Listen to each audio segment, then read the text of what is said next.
मेरा नाम सुमित है और मैं महाराष्ट्र में रहने वाला हूँ। आज जो मैं आपको कहानी बताने जा रहा हूँ वो मेरी दोस्त की सच्ची कहानी है। उसका नाम बानी। बानी एक दिलफेक लड़की थी। उसके कई बॉयफ्रेंड हुआ करते थे। एक बार वह गर्भवती भी हो चुकी थी और उसका बॉयफ्रेंड उसे छोड़कर भाग गया। बानी के माँ बाप ने उसे खूब पीटा और उसकी एक अधेड़ उम्र के व्यापारी से शादी करवा दी, जिसने बानी को और उसके नाजायज़ बच्चे को अपना लिया। बानी ने शादी तो कर ली पर वह सुधरी नहीं। उसने अपनी नवजात पैदा हुई बच्ची का ख्याल रखना छोड़ दिया। उसके पति, सास, ससुर और माता पिता उसकी सबने उसे खूब समझाया, पर वह सिर्फ अपनी दुनिया में मस्त रही। एक बार तो मैंने भी उसे समझाया, पर उसने उल्टा नाराज़ होकर मुझसे दोस्ती तोड़ दी। ठीक से समय पर खाना और माँ का प्यार ना मिलने के कारण बानी की बेटी 4 साल की उम्र में बीमार रहने लगी और बानी को सैर सपाटे करने की जगह उसका ख्याल रखना पड़ रहा था, जिससे वह बीमार बच्ची को रोने पर मारने पीटने लग जाती। बानी किसी भी तरह अपने अधेड़ पति से और बीमार बच्ची से आज़ाद कर अपनी वाहियात गुलछर्रे उड़ाने वाली ज़िंदगी में लौटना चाहती थी। एक हमें खबर मिली कि बानी की बेटी बीमारी के कारण मर गई। मुझे पक्का यकीन था कि बानी ने कुछ किया होगा। वह अपनी ज़िद पे आकर कुछ भी कर सकती थी। बानी के पति ने भी शंका की वजह से बानी को निकाल दिया और उनका तलाक हो गया। अब बानी फिर से लड़की घुमाने लगी थी। मेरे सामने ही उसका मायका था। एक दिन वह मुझसे मिलने आई और कुछ पैसे मांगने लगी। उस वक्त मेरे गुस्से का बांध टूट गया। मैंने कहा, तू तो मुझसे दोस्ती का रिश्ता तोड़ चुकी है।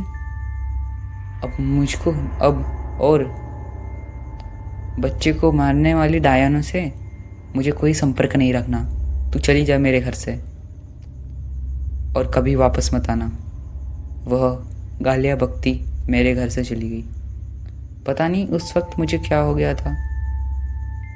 वह सब बोलने का जोश कहाँ से आया था, पर मैं खुद को रोक ही नहीं पाया।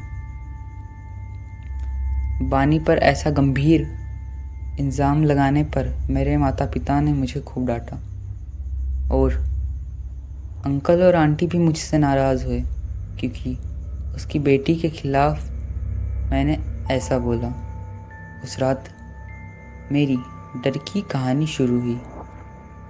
बानी की बच्ची मेरे रूम के टीवी पर बैठी मेरे सामने देखकर हंस रही थी। मेरी चीख निकल गई। मेरे माँ बाप ने कहा कि मेरा भ्रम होगा, पर अगली बार नहाते वक्त बानी की बेटी मेरे साथ बाथरूम में दिखी। वह बस मुझे देख हंसती जा रही थी और मेरी हाथ बढ़ाती। मुझे बानी की मरी हुई बच्ची दिख रही है। यह बात मोहल्ले में आग की तरह फैल गई। रात को वो मुझको दिन में भी दिखने लगी। वह मुझे पुकारती रहती और हंसती रहती। हमारे खानदानी पंडित ज्योतिष जी से पूछवाने पर पता चला कि उस लड़की की मौत गला दबाने के कारण हुई है। और जब मैंने उसकी माँ को गुस्से में उसका कातिल बताया, तब उस बच्ची की रूह खुश हो गई और उसे लगा कि मैं उसकी हकीकत सारी दुनिया के सामने ला दूँ। इसीलिए इसी मकसद से वह मुझे बार बार दिख रही थी।